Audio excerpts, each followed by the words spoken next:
Assalamualaikum warahmatullahi wabarakatuh. Saya Muhammad Rizky Rizkia. Di sini saya akan mempresentasikan terkait metode remediasi tanah dan air tanah.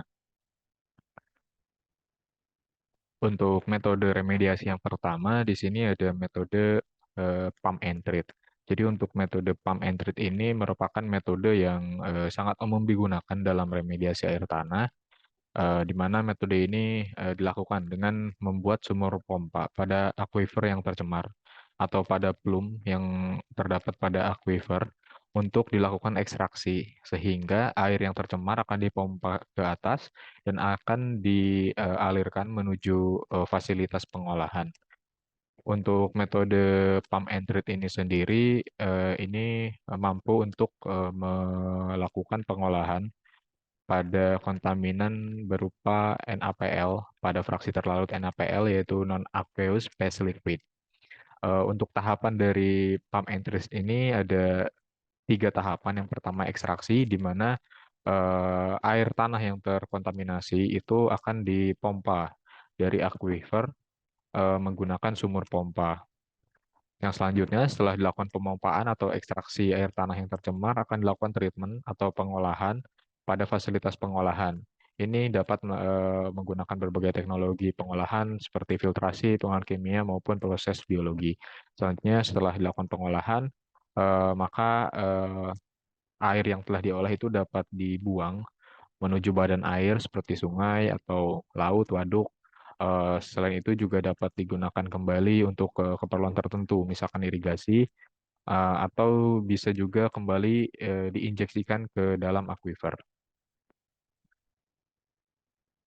Untuk metode selanjutnya, yaitu metode air stripping.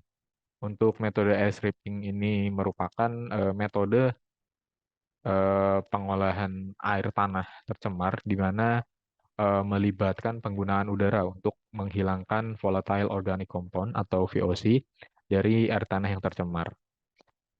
Untuk air stripping ini sendiri, ini hanya efektif untuk melakukan removal VOC, sedangkan untuk kontaminan-kontaminan non-volatile seperti halnya logam berat itu tidak efektif untuk dilakukan pengolahan menggunakan air stripping.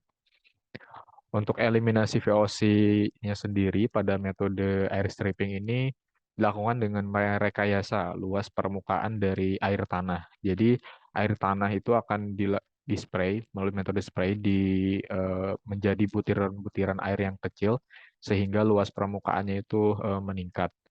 Nah, ketika terekspos dengan udara dengan luas area yang tinggi, maka akan mengakibatkan reaksi atau penguapan dari VOC sehingga kontaminan itu dapat terpisahkan dari air tanah dan akan eh, keluar sehingga air yang tadinya terkontaminasi akan menjadi bersih. Metode air stripping ini umumnya digunakan bersamaan sebagai konfigurasi dari pump and treat pada proses treat atau pada proses pengolahan.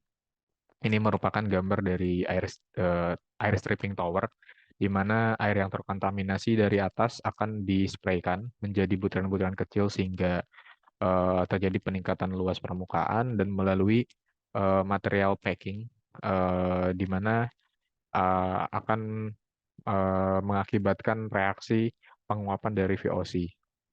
Dan air yang bersih itu akan dialirkan ke bawah tower dan udara yang mengandung VOC akan menguap ke atas. Untuk metode selanjutnya, dia ada metode soil vapor extraction di mana merupakan metode remediasi untuk eliminasi VOC khusus pada zona tak jenuh atau zona FADOS. Untuk proses soil vapor extraction ini melibatkan pompa vakum yang menimbulkan pergerakan pada zona FADOS. Sehingga udara pada zona FADOS itu akan bergerak menuju pompa vakum sehingga terjadi pergerakan pompa dari pergerakan udara dari zona FADOS menuju permukaan tanah sehingga selanjutnya dapat dilakukan proses pengolahan di atas permukaan tanah. Biasanya itu berupa vapor fluid separator untuk memisahkan uap dengan air dan juga tower karbon aktif. sebelum dari uap yang dipompa dari zona forest itu akan dilepaskan menuju atmosfer. Untuk metode ini terdapat beberapa kekurangan ya, di antaranya itu berpotensi menyebabkan kenaikan muka air tanah menuju zona tak jenuh. Selain itu juga berpotensi menyebabkan penurunan muka tanah akibat vakum pada zona tak jenuh itu akan juga mengakibatkan penarikan uap-uap air sehingga zona varus akan lebih kering dan tanah airnya akan turun. Untuk selanjutnya ada metode air sparging. Untuk metode air sparging ini merupakan metode remediasi air tanah melalui injeksi udara langsung ke dalam aquifer atau air tanah yang terkontaminasi. Untuk proses injeksi udara ini akan memicu proses volatilisasi kontaminan sehingga terjadi perubahan fasa dari fasa liquid menjadi fasa gas yang kemudian dari VOC yang pada fasa gas ini akan keluar menuju zona tak jenuh atau zona VADOS bersama dengan udara yang diinjeksi. Sehingga untuk metode ini efektif untuk eliminasi beberapa kontaminan seperti NaPl dan juga VOC. Selain itu juga untuk air sparging ini menstimulus aktivitas mikroorganisme di dalam tanah sehingga dapat mempercepat proses biodegradasi kontaminan dalam air tanah. Untuk aplikasinya sendiri, air sparging ini umumnya digunakan bersamaan dengan SVI. Itu bertujuan untuk mencegah terjadinya gradien tekanan positif pada air tanah yang akan menimbulkan pergerakan kontaminan yang tidak terkontrol. Selanjutnya ada metode remediasi berupa multi-pass extraction. Jadi multi-pass extraction atau MPE ini teknologi remediasi air tanah in situ yang melibatkan ekstraksi cairan dan juga uap dari zona tak jenuh. Jadi terdapat dua ekstraksi dalam waktu yang bersamaan, yaitu air dari aquifer, air yang terkontaminasi, dan juga udara atau uap pada zona VADOS. Remediasi ini dilakukan dengan membuat sumur vertikal vakum bertekanan tinggi sehingga menimbulkan penurunan aquifer. Air tanah itu nanti akan bergerak menuju permukaan tanah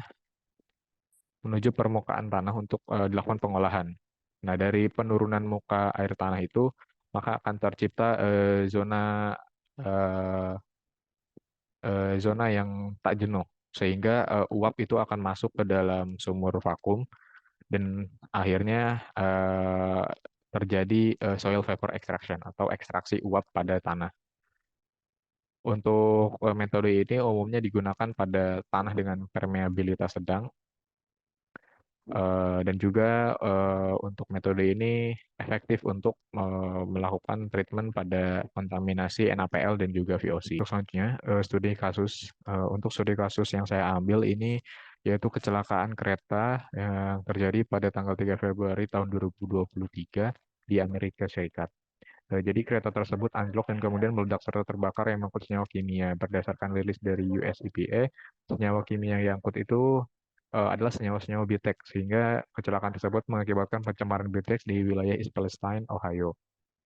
Untuk metode remediasi yang digunakan dalam dampak peristiwa tersebut, ini tergantung pada kondisi tanah di lokasi kejadian.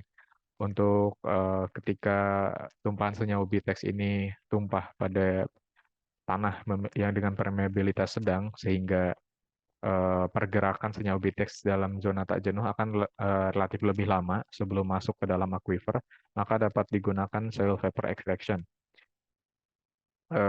Oleh karena itu, belum pada zona tak jenuh dapat ditanggulangi dengan membuat pompa vakum sehingga senyawa BTEX itu menguap dan dapat dikontrol di atas permukaan tanah.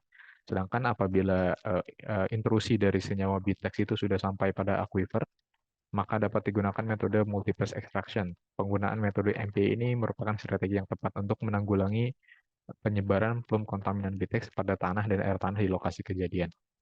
Hal tersebut karena metode MP ini dapat melakukan ekstraksi air tanah dan juga uap tanah pada zona VADOS atau tak jenuh pada satu waktu, sehingga penyebaran dan pergerakan film ini dapat diantisipasi secepat mungkin. Dan juga untuk metode MP ini efektif dalam pengolahan kontaminan VOC dan juga NaPl. Sekian dari saya, mohon maaf apabila ada kesalahan. Wassalamualaikum warahmatullahi wabarakatuh.